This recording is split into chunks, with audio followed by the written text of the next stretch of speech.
ఉభయ గోదావరి జిల్లాలో ఓ నేత పొలిటికల్ గా ఏకాకయ్యారా? గత వైసీపీ ప్రభుత్వంలో ఎమ్మెల్సీగా కొనసాగిన ఆ లీడర్ రాష్ట్రంలో కూటమి సర్కార్ అధికారంలోకి రావడంతోనే ఎమ్మెల్సీ పదవికి రాజీనామా చేశారు. కానీ ఆ నేత రాజీనామాను మండలి చైర్మన్ ఆమోదించలేదు. ఆయన ఎప్పుడు ఆమోదిస్తారో తెలియడం లేదు. కానీ ఆలోపే ఆమె ఎమ్మెల్సీ పదవిపై కొందరు నేతలు కన్నేశారా? ఈ విషయం కాస్త ఆలస్యంగా గుర్తించిన ఆ లీడర్ జనసేనలో చేరేందుకు రెడీ అవుతున్నారా?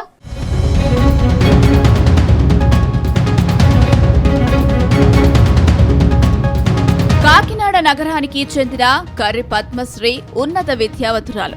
మహిళా సమస్యలపై, సామాజిక రుగ్మతలపై పెద్ద ఎత్తున పోరాటం చేశారు.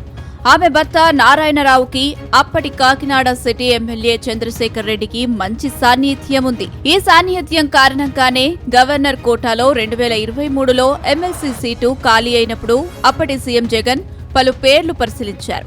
అయితే చంద్రశేఖర్ రెడ్డి మత్స్యకారుల ఓటు బ్యాంకు కోసం మరోపక్క టీడీపీకి చెందిన మత్స్యకార నాయకుడు తన ప్రత్యర్థి వనమాడి కొండబాబుకు చెక్ పెట్టేందుకు నారాయణరావు సతీమణి కర్రి పద్మశ్రీ పేరు సిఫార్సు చేశారు. జగన్ వెంటనే ఓకే చేశారు.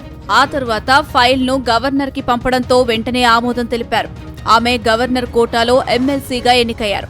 2023 ఆగస్టు 18న శాసనమండలి సభ్యురాలిగా ప్రమాణ స్వీకారం చేశారు. అప్పట్నుంచి వైసీపీలో క్రియాశీలక పాత్ర పోషించారు. వైసీపీలో కీలక నేతగా ఎదిగే ప్రయత్నం చేశారు.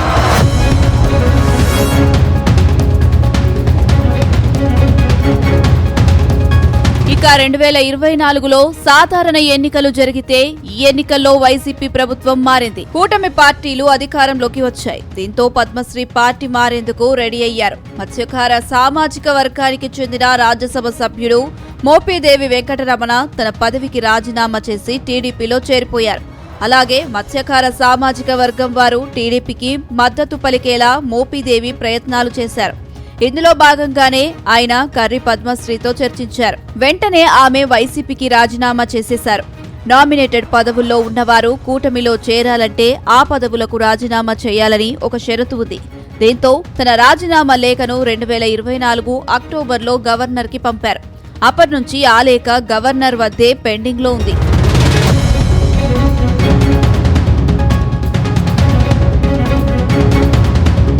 ఎప్పుడైతే వైసీపీకి రాజీనామా చేశారో అప్పటి ఆ పార్టీ కార్యక్రమాలకు దూరంగా ఉన్నారు కర్రి పద్మశ్రీ.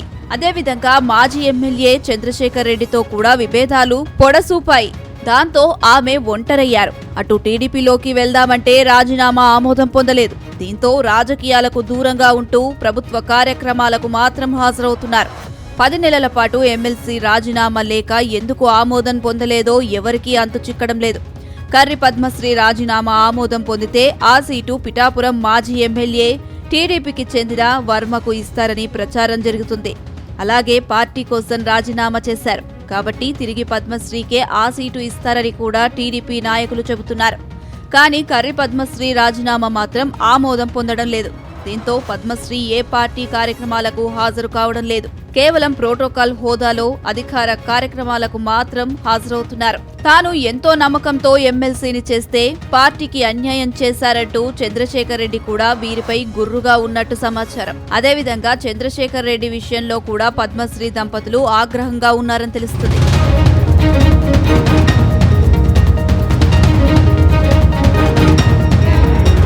ప్రస్తుతం కర్రి పద్మశ్రీకి చెక్ పెట్టేలా తెలుగుదేశం పార్టీలో కొందరు నేతలు ప్రయత్నిస్తున్నట్టు తెలుస్తుంది. ఎమ్మెల్సీ పదవి కోసం పలువురు నాయకులు పెద్ద ఎత్తున లాబియింగ్ చేస్తున్నట్టు సమాచారం. ఇందులో మాజీ ఎమ్మెల్యే ఎస్వీఎస్ఎన్ వర్మ, మాజీ మంత్రి యనమల రామకృష్ణుడు, పెద్దాపురానికి చెందిన గున్నం చంద్రమౌళితో పాటు ఉమ్మడి తూర్పు గోదావరి నుంచి 10 మందికి పైగా నేతలు ఈ పదవిని ఆశిస్తున్నట్టు తెలుస్తుంది. అందుకే వీలైనంత త్వరగా కర్రి పద్మశ్రీ రాజీనామా ఆమోదం పొందాలని కోరుతున్నారు. కానీ సీఎం చంద్రబాబు మాత్రం కర్రి పద్మశ్రీ రాజీనామాపై గవర్నర్తో ఎప్పుడూ చర్చించలేదని సమాచారం. అంతేకాదు ఎమ్మెల్సీ రాజీనామాను ఆమోదించాలంటూ చంద్రబాబు గవర్నర్కు ఎలాంటి సమాచారం ఇవ్వలేదని టీడీపీ వర్గాలు అంటున్నాయి. అయితే ఎమ్మెల్సీగా మరోసారి అవకాశం ఇస్తారనే హామీతోనే రాజీనామా చేసిన కర్రి పద్మశ్రీ ఇప్పుడు తన పదవి కోసం టీడీపీ నేతలు లాబియింగ్ చేస్తుండటంతో అలక వహించినట్టు తెలుస్తుంది. అందుకే ఆమె పార్టీ మారే ఆలోచనలో ఉన్నట్టు తెలుస్తుంది.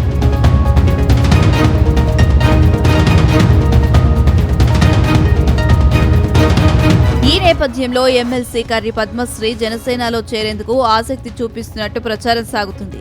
జనసేన అధినేత ఉప ముఖ్యమంత్రి పవన్ కళ్యాణ్ చేపడుతున్న అభివృద్ధి సంక్షేమ కార్యక్రమాలు ఆ పార్టీని ముందుకు నడిపిస్తున్నాయన్న తీరుతో ఆమె జనసేన పార్టీలోకి వెళ్తారని టాక్. అటు వైసీపీకి గుడ్ బై చెప్పిన టీడీపీలో చేరిన మోపిదేవి వెంకటరమణ లాంటి సీనియర్ నేతలకే పార్టీలో గుర్తింపు లేకుండా పోయింది. తమకు అదే పరిస్థితి వస్తుందన్న పునరాలోచనలో కర్రి పద్మశ్రీ ఉన్నారని అంటున్నారు. అందువల్లనే ఆమె జనసేన వైపు చూస్తున్నారని సమాచారం. మొత్తం మీద కర్రి పద్మశ్రీ రాజీనామా ఆమోదం పొందుతుందా? రాజీనామా ఆమోదిస్తే తిరిగి ఆమెకే ఆ సీట్ ఇస్తారా, లేక వేరొకరికి ఇస్తారా? ఆమె టీడీపీలో ఉంటారా, జనసేనలో వెళ్తారా అనేది ఆసక్తికరంగా మారింది.